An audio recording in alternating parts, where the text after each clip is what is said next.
Hello friends and welcome back to the Tech Legend channel. So friends, today I will talk about ASUS GeForce RTX 4060 Dual V3.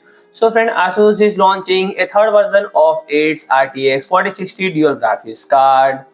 And similarly to the V2 and the V3 is kept in a dual slot design, and only the first and original model that come out last year features a 2.5 slot thick design. As the name suggests, they all have dual fans, and the V3 seems to focus on including smaller fans and a more stealthy design, and the card draw white outline and text to the shroud, keeping things as simple as possible. And the V3 has the same clock speed at the V2 and V1, which is 2535 MHz for the OC model and 2490 MHz for non-OC variant, and both clocks are NVIDIA reference specification, and both clocks are applied through GPU tweak software. In other words, this is the highest official factory overclock according to ASUS. So friends, if you like my video, please do like, share and comment, and don't forget to subscribe my channel and press the bell icon.